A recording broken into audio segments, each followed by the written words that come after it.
Hi, everybody. Welcome to my home again for what we call Fireside Chats. I'm Dennis Prager. Great to be with you. Light up my cigar. It is my house, by the way. Just want you to know you should all read the article in Slate about how insignificant secondhand smoke is, which I have argued for the last 20 years. Anyway, welcome. Great to have you in my home. Got a lot to talk to you about.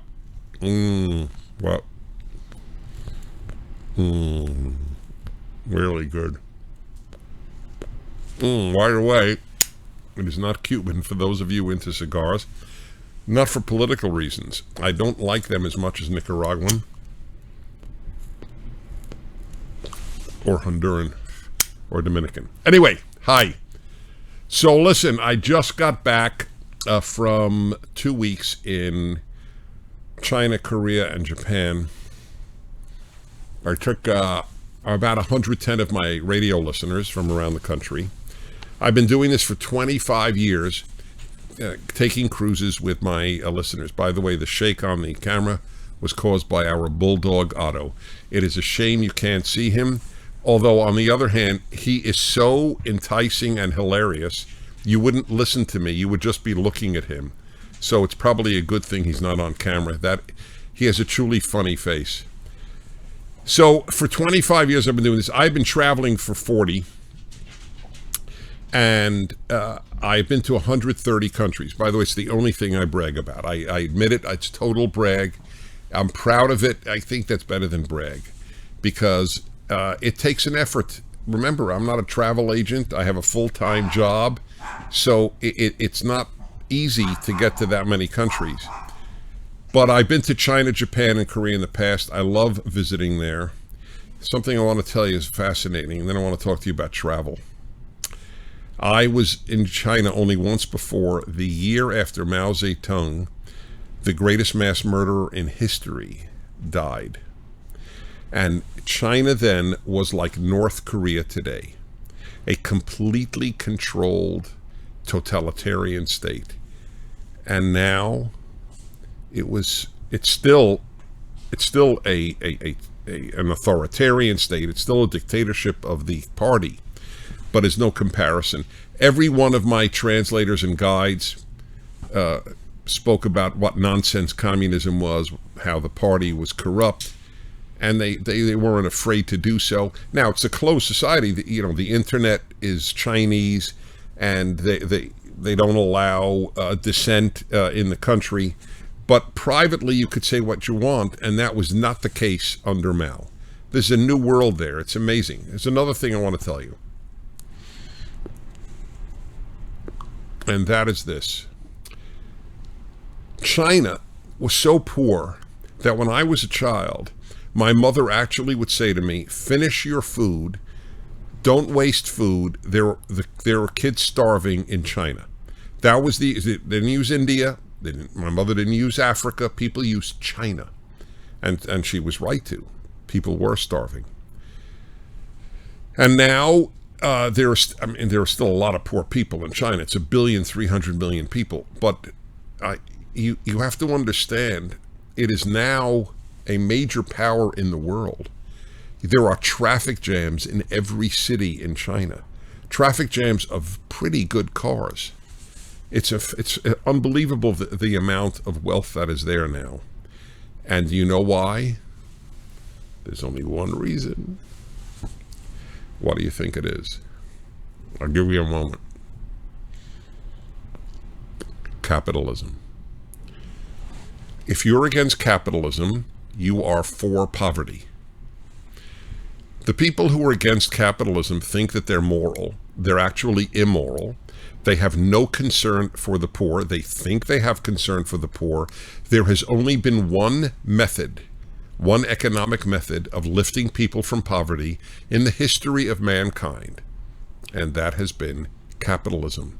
So even under a dictatorship of a party, as in communist China, you could still get rich with capitalism. Now, if they had even more freedom, they'd even get richer.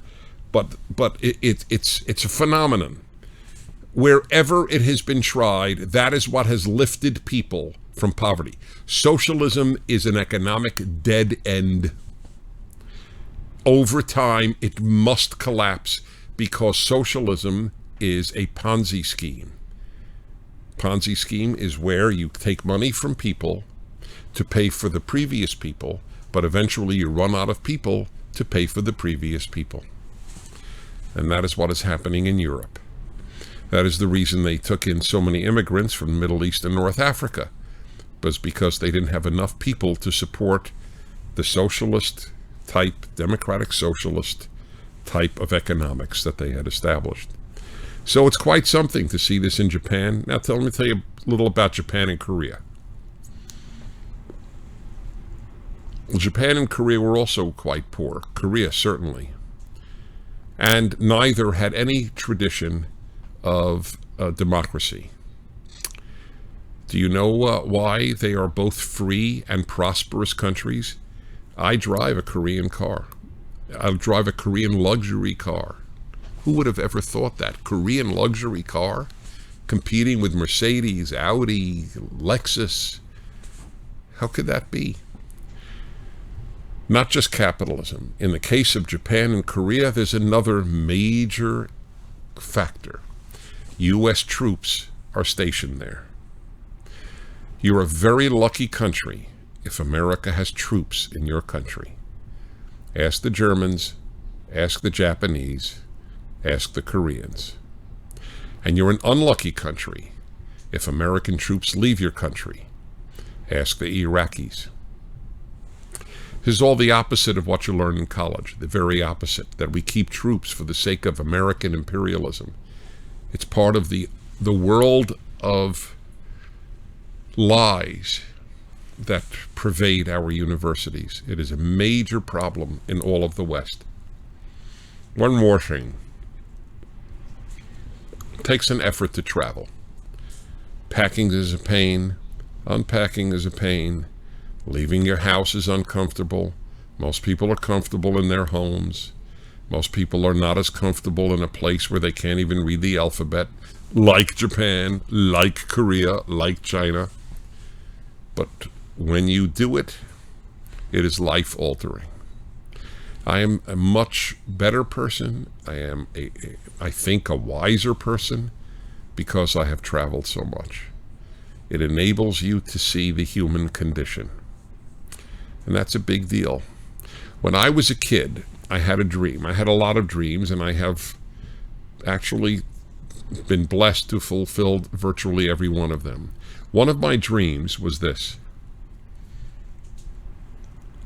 I wanted, whenever I would hear the name of a place, of a country, in the news, for example, I wanted it to be real. I didn't want it to be just a name. And I've been able to do that. Once you've been to a place, it's not a name anymore. It's a place. You think of people.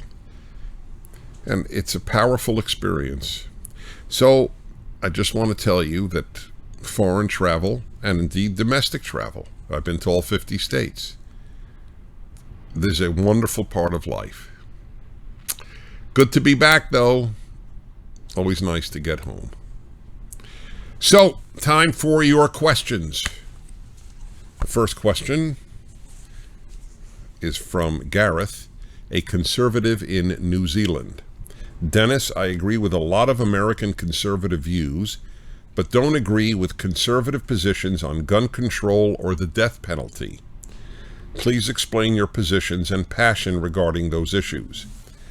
Well, it would take me the better part of hours, actually, to explain them, but I will nevertheless do it in a nutshell. First, on the issue of gun control. Everybody is for gun control.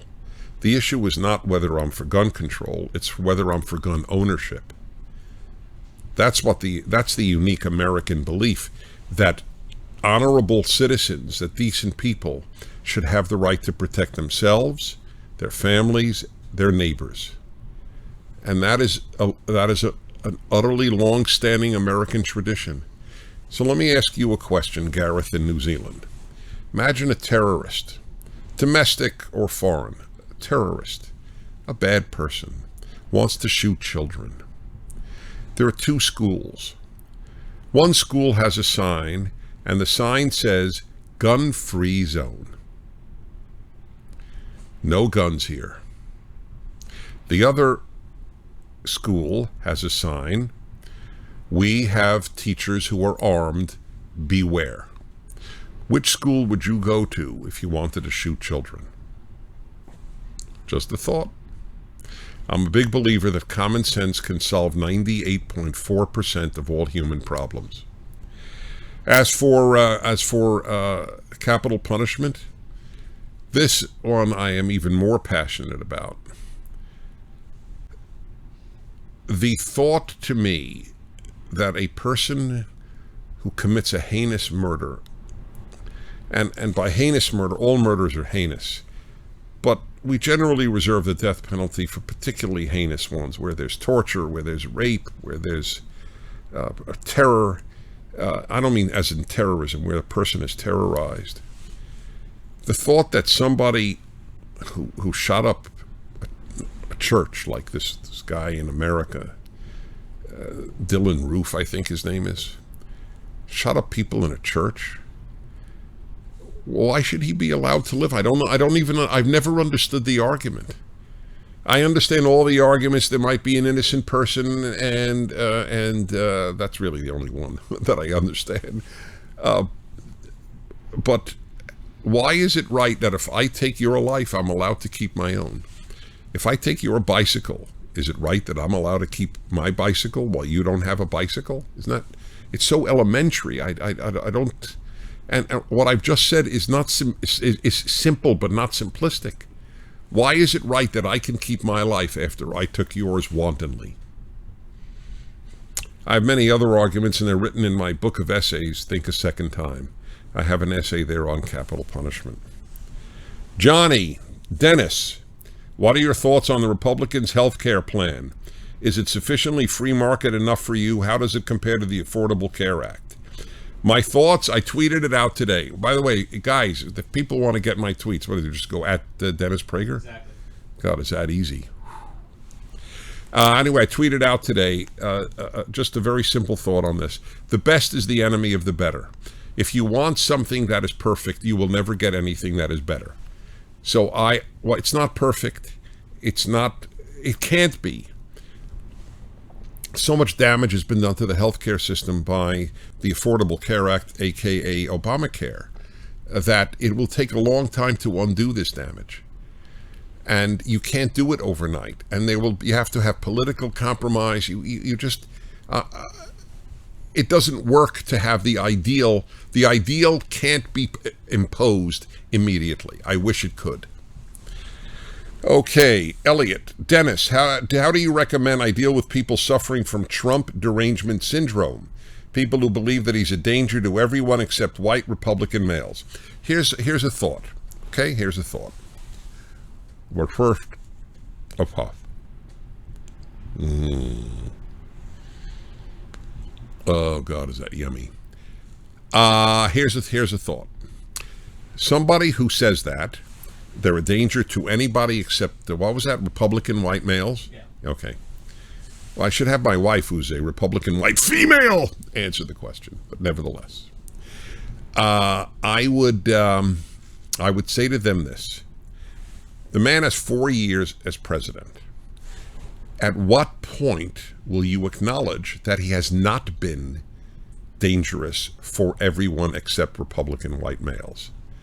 In other words, you have to give me your parameters. If X, Y, or Z doesn't happen to everybody else, then will you say you were wrong? If you can't be wrong, then there's nothing to discuss. Then we have left the world of reason and entered the world of passion.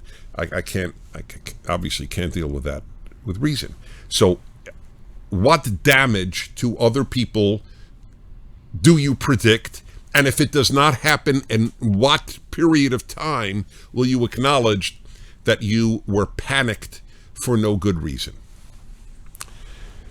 Dennis, the new head of the EPA is called a science denier because he's skeptical about the climate change theory. How would he respond to people who call him a science denier? Well, if he's a science denier, so is Richard Lindzen, the leading climatologist in the U.S., a professor at MIT. You see, watch the video or read anything. We have a video of Richard Lindzen at Prager University, correct, guys? MIT professor. Until he was a skeptic on this matter, he was universally considered the greatest climatologist in the United States. You have no idea how many scientists don't buy the whole theory. Is the world getting warmer? May well be. It's gotten warmer and colder all throughout the history of Earth, before humans arrived, before carbon emissions arrived. So you've been sold a bill of goods that 97%, we have a video on that too at Prager University. The whole 97% thing is a fraud. I promise you it is a fraud. Now, does that mean that Bjorn Lomborg has made a number of videos for us, the Danish expert on these matters, and he says the world is getting warmer, and he says, I think carbon dioxide is making it warmer. However, all these solutions are making the world worse. I don't care what you think about carbon dioxide. I care what policy you want to make. That's the issue for Pruitt. So if you differ with their policies, you're called a science denier. By the way, I was called a science denier many years ago when I said that heterosexual AIDS in America was way overblown. And it was a lie. It's a very tiny element of AIDS in the United States, heterosexual AIDS. It was overwhelmingly gay men. Gay women were the least likely group to get AIDS. It was overwhelmingly gay men and intravenous drug users and their partners. It was not heterosexually induced almost ever in comparison to those two groups. Doctors said I should be removed from the radio because what do I know about science? They were wrong. The politicization of science in my lifetime has been a very bad thing, like secondhand smoke. That's one of the reasons I'm so angry about secondhand smoke. It's politicized science. It's a fraud and a lie that 50,000 Americans a year die from secondhand smoke. But because they want people to stop smoking, they said it's okay to lie on behalf of a great value, stopping people smoking. So, I got to tell you, scientists, unfortunately, are as likely to be affected by ideology as non-scientists, and that is a very big problem. Read God and the Astronomers, a book by Robert Jastrow, who, God bless him, what an amazing man. Man was an agnostic, secular agnostic. He was the head of the Goddard Space Center at NASA, huge astronomer. And he wrote a book, God and the Astronomers, how the astronomers reacted to the Big Bang Theory. They were depressed by it because it went against their belief that the universe always existed. You could read it in an hour. It's a very short book, but it's very powerful. God and the Astronomers. Beth. Hi, Beth. How you doing? Dennis, I heard the author of Reason to Vote for Democrats on your show today. It's now the #1 best-selling book on Amazon. Did you read the entire book? What did you think of it? Now, I'm not sure if this is a serious question or not, but remember, the point of it is there is nothing in the book. There's just 256 pages that are blank. That's Reasons to Vote for Democrats. It's a joke. It's a funny joke. So did I read the book? Yeah. But you can read the book in under 10 seconds. That's the point. So it's cute. It's just something to have in the house. And it's a funny thing. Jennifer. Hi, Jennifer. I have some concerns about your video regarding men and the power of the visual. You know, funny, by the way, that video, I did that one. I only do about 15% of the Prager University videos. Men and the Power of the Visual, I just saw, yes, that's right. It was just written up in a major Greek newspaper where the guy saw it and said, if you want to understand men, you must see this video. Because, of course, it's true for Greece. It's true for Ghana. It's true for wherever men exist. By the way, heterosexual as well as homosexual. Gay men are, the visual is just as powerful to gay men, except that what they're looking at are men. Gay men are as interested in looking at unclad men as straight men are looking at unclad women. For us, the visual is the arousal mechanism. It's not the only one, but it's the primary one. That's not true for women. The mind is, emotions are, speech is, money is, fame is. Women's arousal mechanism is far more complex than men's. That's just the way it is. So I would love to talk to you because I don't know what your concerns are. Your concern, well, I think I do. I think your concern is here. Actually, you did write it. I'm otherwise a big PragerU fan, but this video seems to excuse men's leering. Thoughts? Well, leering is leering. Being aroused visually is being aroused visually. I am not defending men staring at women. Looking, yep. Staring is rude. I mean, that's just rude, obviously. But if that's what you mean, in other words, if you're out on a date with a man and he spends most of the time looking at the women walking into the restaurant, he's rude. So that has nothing to do with sexual arousal. That has to do with common decency. You look at the person you're talking to. But beyond that the visual is what does it. Now, it's not possible, this I'm convinced. It is not possible for a woman to fully appreciate the power of the visual on males. It would be like asking me to relate to an orangutan. That's why I've always said it's far harder for women to fully understand male sexuality than it is for men to understand female sexuality. As complex as women are reputed to be in this regard, it's not a matter of complexity, it's just how different we males are. But remember, it's not induced by society. It's induced by our nature, and the proof is gay men. They are just as likely to be visually aroused. So watch the video with an open mind, and if you're married, talk to your husband about it, because if men can be open about their sexual nature to their wives or girlfriends, that will open them up to truly talk to you. Men hide who they are because they're embarrassed or afraid of how their wife or girlfriend will react, and that's not a good thing. Nathan, how you doing, Nathan? After returning from your trip to Asia, did you draw any conclusions from those nations' immigration systems that we in America can learn from? Just see my column. My nationally syndicated column comes out every Tuesday. It's at my website, it's at Town Hall, it's at National Review, and many other websites. And my last week's was on that very subject. I wrote it from Japan. I asked my Japanese guide, oh yeah, this is what happened.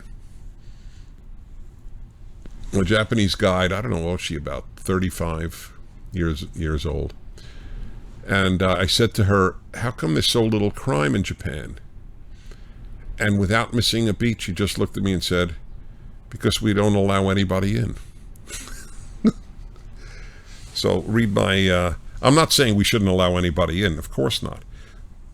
America is a land of immigrants, unlike Japan. But it's a nation of immigrants who assimilated. The left forgets the rest of the sentence. If they don't assimilate, we will break up. It will be the end of the United States. It can only be a land of immigrants if people all become American in values. It's not a racial thing, because there's no such thing as an American race. It's what's happening in Europe. Vast numbers of Muslim immigrants are not taking on Western values, and the countries are truly threatened in terms of their meaningful existence. Is that the last one? 2 more. I'm still on Nathan. Really? Yeah. So I'll try to. I can't go up. It's the WikiLeaks dump. Okay. You want to read it to me? Because there's nothing happening. So Julie's asking, after the WikiLeaks dump of what are supposedly secret CIA documents, it appears possible that the CIA's hacking abilities could include getting into any device with an internet connection. If true, would that concern you? Yes, it does concern me if the CIA can get into anything. However, I've always said I was never against the NSA trolling billions of calls for terror. I was never against it, and I'm a big believer in privacy. But I always said if it's ever misused, it ends my support. It's like entrusting people with a very powerful weapon. If they misuse it, then we can't entrust them with it. And final question, Alex. Hi, Alex. What are your thoughts on Donald Trump's use of Twitter? My thoughts are, I care infinitely more what he does than what he tweets. And that's it. That's how I have worked my way around some of the more odd tweets that have come from him, and that's fine. He vents, let him vent. In the meantime, as I said on my radio show today, I quoted a New York Times piece published yesterday that the number of illegal immigrants has already declined by over a third, and he's only in office 2 months. Not even 2 months.